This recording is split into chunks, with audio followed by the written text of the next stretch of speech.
It's the time to take one more step on these stairs that we are climbing to expand our comprehension field in order to grab this great information about the stages in the drug development. Before I actually begin the details, let's quickly stroll through the different factors affecting the clinical trials which lead to the finale level of the drug designing. Welcome all to his Pharmacology Difficult podcast. I'm your host Dr. Radhika Vijay, MBBS MD Pharmacology, and this is the audio hub to get the best simplified basic tips, strategies, methods, and lots of ideas to learn better, understand better, and make your concepts crystal clear.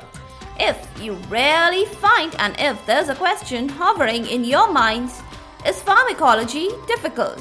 Lend me your ears for a while and let in the magic of knowledge. Well, among the different factors that affect the clinical trials, the first one on our list is the knowledge of the ever-changing nature of different pathologies. It is so natural that every pathology takes weird and unknown shapes through its complete course.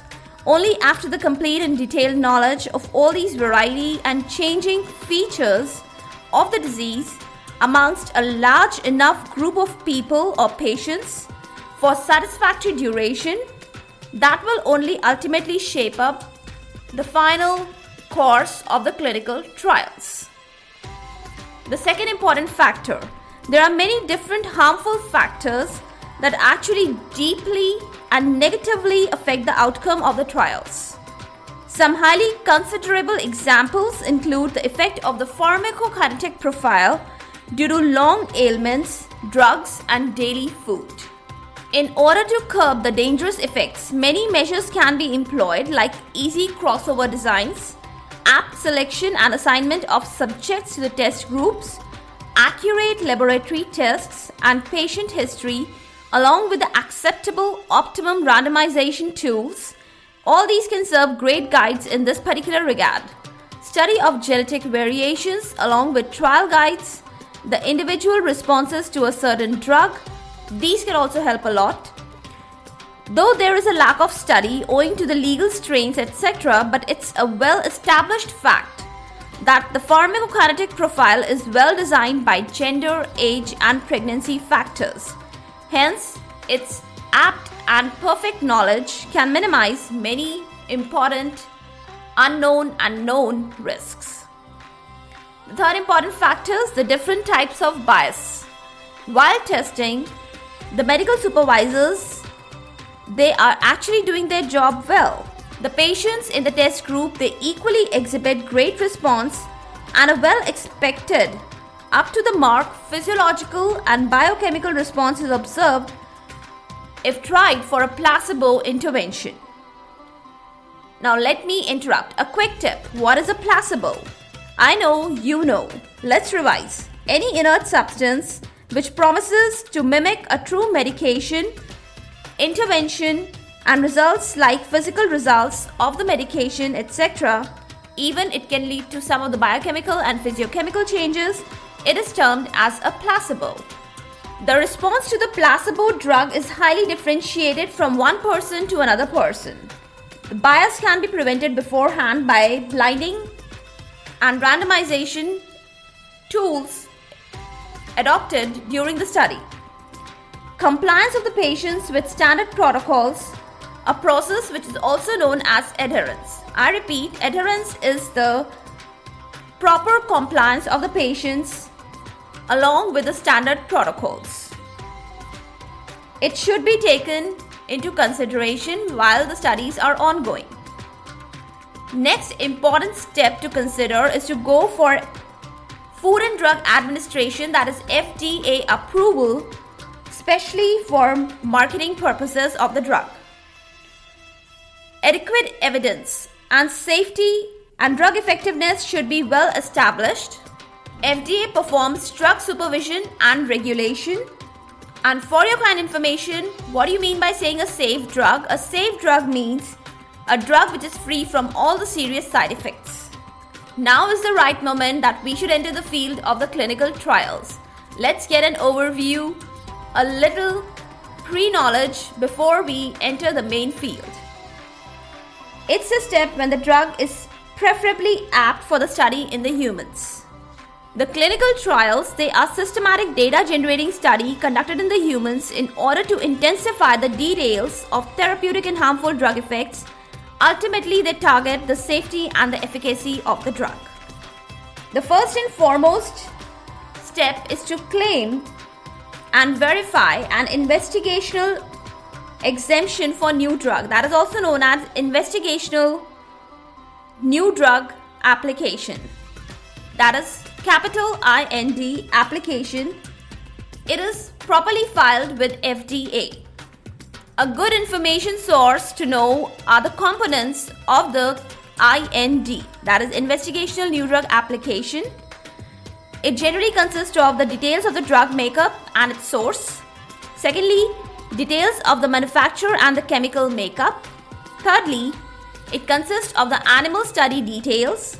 Fourthly, it consists of the plan about the clinical trials. Next, it consists of the details of the physicians that are about to be involved in the clinical trials. And lastly, it consists of gathering details from the preclinical test. Adequate amount of data is applied while testing in the humans. Acute and subacute animal toxicity studies provide sufficient insights. Further, along with the clinical studies, chronic safety testing, especially the carcinogenicity testings, they are simultaneously carried out along with the trials. Informed consent, right to withdraw from the trials, a complete knowledge of all the risks and the benefits are a part and parcel of each and every stage and phase of the clinical trials. The supervising body, that is known as the Institutional Review Board, abbreviated as capital IRB, it is constituted at every level to monitor and supervise especially the ethics. And then officially the phases of the clinical trial, they are begun. Good clinical practices, an international conference on harmonization, that is abbreviated as capital ICH, along with the declaration of the Helsinki, these all are kept as important standards to comply with at every phase of the trial. The capital IND application or the preclinical new drug application, which is filed before the study, it is submitted to the various drug controlling institutions of different countries. Some few examples are, it is the Drug Controller General Government of India, that is DCGI in India. It is the Committee on Safety of Medicine, that is capital CSM in UK. And we all know it's Food and Drug Administration, that is FDA in USA. The IND application also consists of the certification of the informed consent. Let's have some knowledge about the informed consent. It's a sort of a patient information sheet that is provided by the investigator. It can be given in physical sheet form. It can be conveyed verbally in the language that is to be understood by the patients or the test subjects. Prior administration is generally approved by the Institutional Ethics Committee, and any changes if made, they are again to be approved by the Institutional Ethics Committee. Say in case the subject is not able to view or listen to the informed consent, the patient is a disabled patient or a mentally ill person, then there should be a legally authorized acceptable representative, abbreviated as capital LAR, who can actually take the consent and sign the consent in place of the disabled subject. As I told you, there should be a right to autonomy. That is, the subject has a full right to accept or deny the participation in the particular test. And there is a right to withdrawal also. The subject can withdraw from the test. There should be a thorough, detailed patient information sheet or the informed consent. It generally consists of all the details of the test, the possible risks, the possible harms, the possible benefits, the duration of the test, All the details of the methodologies should be conveyed very well to the patient. A promise of confidentiality should be done to the patient. If there is some expected payment, as far as the trial are concerned, it should be done to the patient. If some harm occurs, then a promise of compensation and proper details about it should be conveyed to the patient. So that was an overview. Before we enter the main field of the clinical trials, which consist of different phases, this episode was necessary to know the basic details and the foundation elements of the clinical trials. It's the weekend and it's a special episode of the International Podcast Day which is going on. And to end today's episode, I have a beautiful melody, a very inspiring one, composition and song from Michael Bolton that would really add up to the mood and the vibes of the weekend.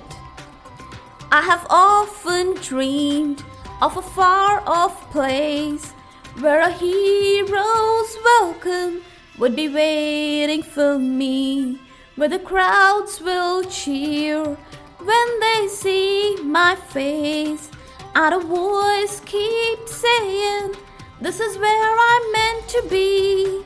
Like a shooting star, I can go the distance, I will find my way. If I can be strong, I know every mile will be worth my while.